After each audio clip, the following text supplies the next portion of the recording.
Hey guys, I just reached my all-time rating of 2134. This is the game. I start out with d4 because I'm trying to win, and that's my best opening.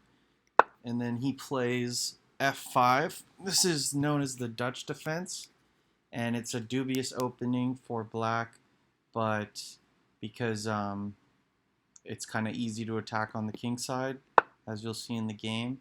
So I decide to go here, um, kind of immediately trying to highlight the fact that this pawn isn't going to be able to go here. Um, Also, just a flexible move. Now he's getting his little structure going, and he's going to put his knight behind it. And I decide to go c4 and just play a typical like Queen's Gambit type setup here. Now he's got his knight out. Now question, what do I do? I bring the other knight out. This knight is behind this pawn, whereas this one's in front of this one, because typically white's going to castle kingside here. However, in this game, I predict he's going to castle kingside, and I'm going to launch an attack. So he immediately goes like this to pin my knight, and now he's threatening to come in here with his knight, double attacking here. So I decide to pin his knight to his queen so that his pin on my knight isn't as dangerous because his knight doesn't get to hop in without losing his queen. Now he decides to castle to get his rook to use this semi-open file because he played f5 instead of having the pawn back here. Now this is extra aggressive for black. It's giving him some control in the center, but he's opening his king up to a diagonal, so this pawn is weak if he ever tries to play this pawn into the center on either of these squares. And like, let's say like in the game he moves his bishop here. Well, now you're kind of vulnerable to some diagonals. Also, I'm going to be attacking this king that only has two pawns in front of it. So I decide here to play queen c2, protecting my knight so I don't have to damage my structure. Also, preparing to castle queenside because I have this attack in mind. And then also adding some defense to this, my weakness right here. Um, yeah. So now he threatens to go here. I don't really think that's a good strategy by him. And I just decide to play e3, basically saying my bishop's going to die out here. I'm not going to be able to bring him back. And I'm trying to induce h6 the whole game because I figure if I can get his f pawn to move and his h pawn to move in front of his king, he's just going to have one pawn in front of it, and that's going to be a long-term liability for my queen to attack later. So I'm trying to induce h6 and then maybe drop back. And I want all these pawns on the king side to be gone so my rook can attack where my queen's aiming. Okay, so he goes this way. So now there's some pressure on my pawn here, so my bishop has to maintain defense of that. Otherwise, my knight can't move because of this long diagonal.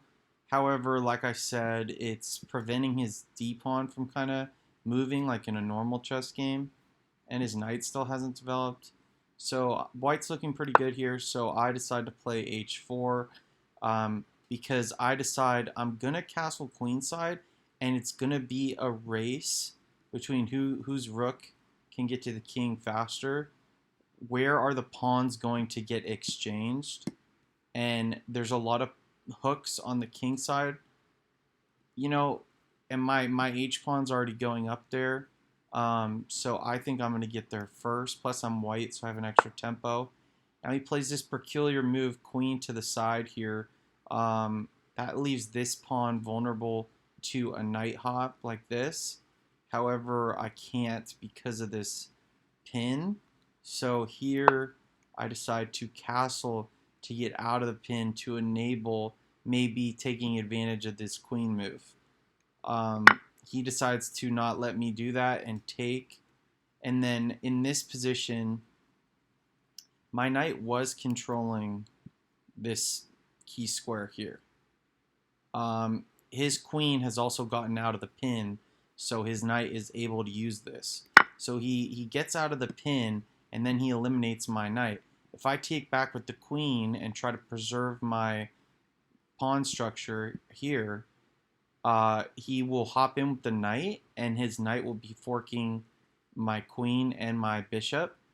And my bishop will be lost once I move the queen.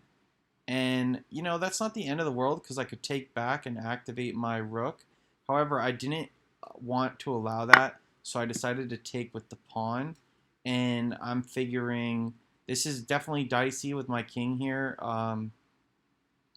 But my queen is there to protect against his queen invading and like kind of being annoying. So my queen is in a good defensive / offensive position, and I'm doing this to not allow. I'm trying to preserve this bishop as long as I can because I want pawns to be involved in the loss of this bishop, not just pieces. So now he plays here, probably trying to bring his knight in without blocking his bishop, like that. So now I play this interesting move, knight back, and I'm basically saying you killed my knight here, so I'm going to put one knight here because my whole plan is to not allow black to come here because I don't want this bishop to get hit. Yeah, so, and now I'm playing against this bishop by saying if my knight moves and I play this pawn up here, then I can play my bishop to here and get some pressure. So he goes here, and then I play my plan of f3, which is completely not allowing the knight any forward options. But then he plays this interesting move, knight h5, and he's threatening to come in here and forking my rook and my bishop. My instinct is to not allow that because I'm trying at all costs to not exchange my bishops for this knight unless the moment is perfect and it's on my terms. So in this position, I finally get him to play h6, and now is the time for my bishop to die. So now, if I take here, he just takes back and there's no attack, and I can't go this way. If I retreat this way, his knight can take me, and then it's kind of awkward. Best move is what I played, which is g4, and now I'm saying now my bishop did his job of inducing this weakness of the king. It's making the spaces, the light squares around the king, extra weak. So go ahead and kill my bishop. I'm going to kill your knight, and that's a happy exchange for me because as these pawns start getting exchanged, all this tension is happening in front of his king, not mine. Whereas if he had pawns like all the way down here and here, and things were opening up in front of my king, that would be bad. But in opposite side castling, it's a race, and it's a race. So I'm happy to have these exchanges. So he does a nice little move where he's threatening to kill my rook instead of letting his knight die, and he's still attacking my bishop. My rook's under attack. If I save the bishop now, he wins the rook. So I move my rook. Now he maybe thought he had this move, which would fork the king and the rook and be a nice attack, but my bishop has never left this diagonal, so that's not an option. So now I am, in my opinion, winning because my rook is attacking his king through all these pieces. His knight has nowhere to escape to. So he takes my bishop, and I take his knight. And now, as you'll see, now there's tension between these pawns, and all of this is going to benefit me because the rooks are going to swing over and attack the king, as well as basically you'll see all my pieces are attacking the king except for the knight, which we'll try to get in there later. Now I did calculate that he has this move, and then when I go here, he can reinforce it. But again, that reinforcement that he does is actually causing a lot of error. So I've accomplished my mission of making this king very vulnerable. So now I can actually just take here, and he only has 2 defenders, and because of the queen bishop battery, that's a free pawn there. So I win that, but I did blunder the fact that this pawn is getting hit. The good news is my knight move that I did earlier blocks my king from getting checked. Um, Also, he would drop a knight there with my bishop there, so he had to move his knight first. But now this pawn is under attack, so I decide to play it up. The rook is also putting pressure on my bishop. Now I'm blunting his bishop. There was some scenarios where his bishop could take my rook, but with the rook out of the way and now this pawn structure here, I should be pretty good against this bishop. And my bishop should be better than his because it's exerting pressure over the king and his position. And so this is a good strong move here. But now he realizes that his bishop is worse than mine, so he's going to do a trade. And I can't really avoid the trade because I've disconnected the queen from being able to go here. So I played the move rook to here, threatening to win this pawn. So if he tries to take my bishop, I will win the pawn with check and then also win the bishop. He does that, and best move is rook takes here. But what I realized in the game is I'm not actually winning the bishop because the queen defends this square, so the bishop can block the check. Like if I take if I take with the rook here, the bishop can block the check and be protected by the queen.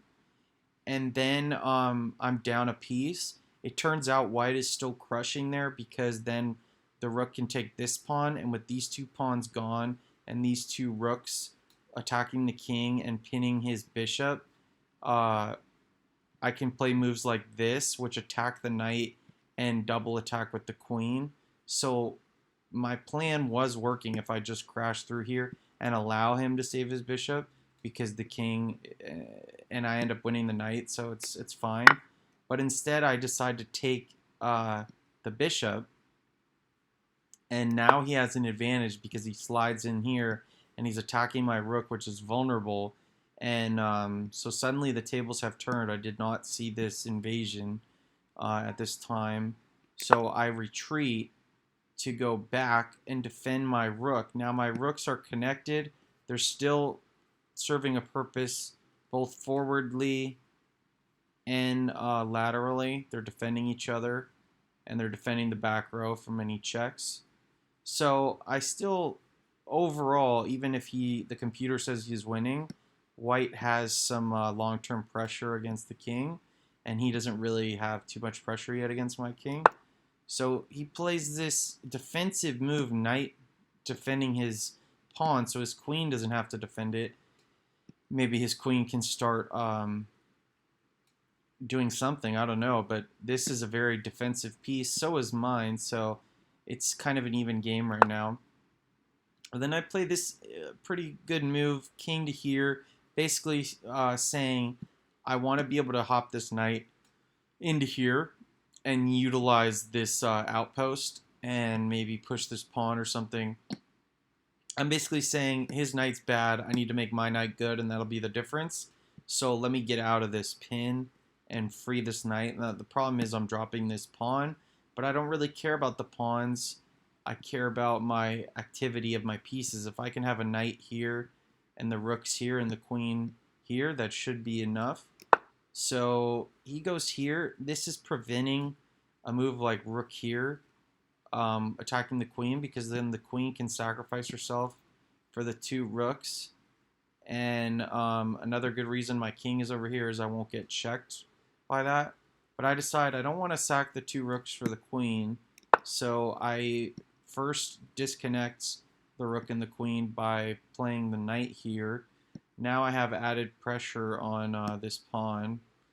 and he can't dislodge the knight because I have a pawn there, and now I can even consider pushing it that at some point, but he takes it, and he's also defending laterally, and this pawn is looking soft, so my position is kind of tough here. I do have the move.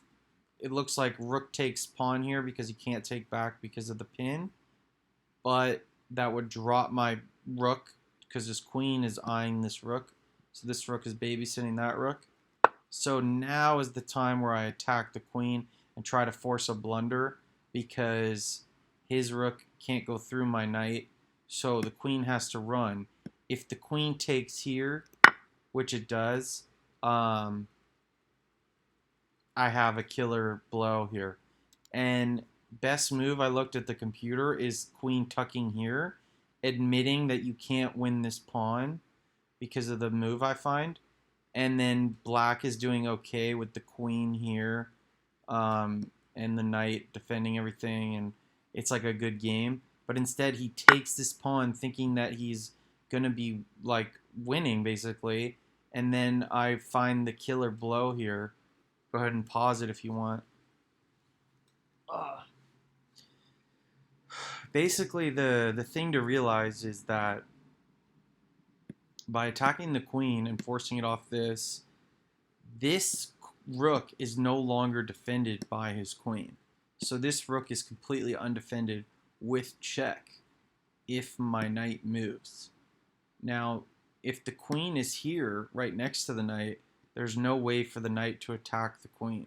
But in this position, you can consider moves like check, but if I do a check here, his knight can actually capture my knight and simultaneously defend his rook. The reason I want to move the knight is because it comes with an attack on his rook, and he doesn't get to do an in-between move of checking me because my king is off the back rank. So the killer move here is knight takes g5 because I'm winning a pawn, threatening the king, to open up. I'm also attacking the knight, but really what I'm doing is I'm simultaneously attacking the queen and the rook, and there's no way for him to save. Well, now that I mention it, I think if he goes queen there, that is a way to save the rook. So let's see what he does. Oh, he didn't realize. Let me check this out. Hold on.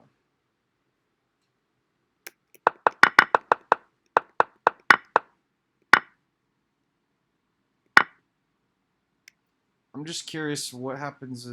Oh, this rook falls. Yeah. Okay.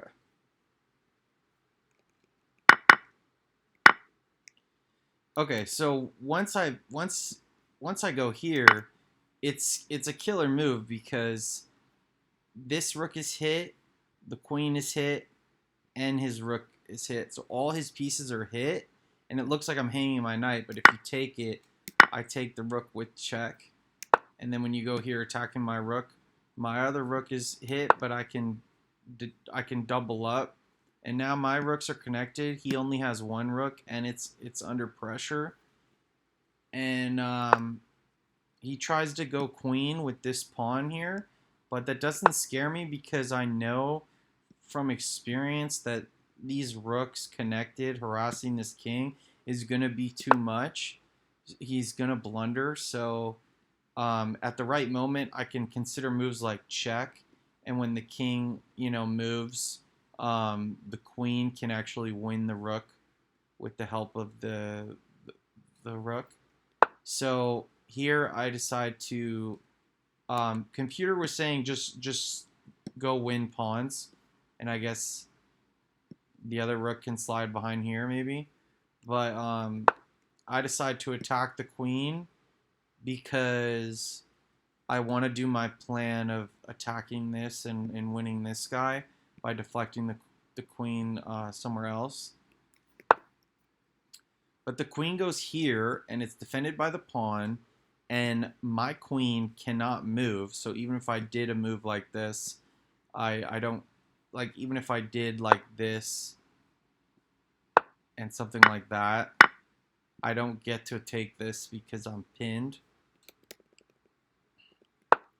So I block the pin, so now my queen can move, and the whole time I'm just trying to win this rook.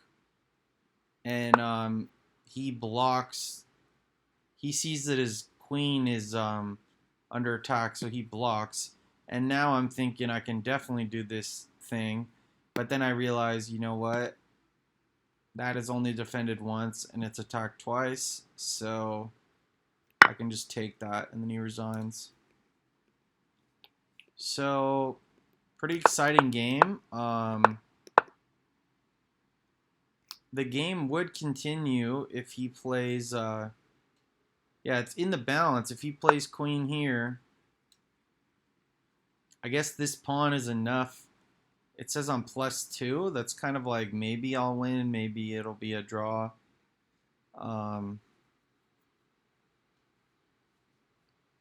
This pawn is hard to push because I have laser beams in this direction, and I can also go behind it. And his knight can't really get in and do anything. So I would probably win this game, but he ended up blundering.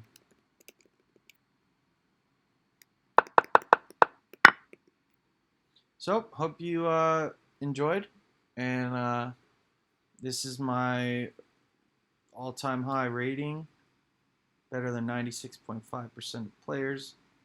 Not 2134, almost 35. All right, thank you. Have a blessed day.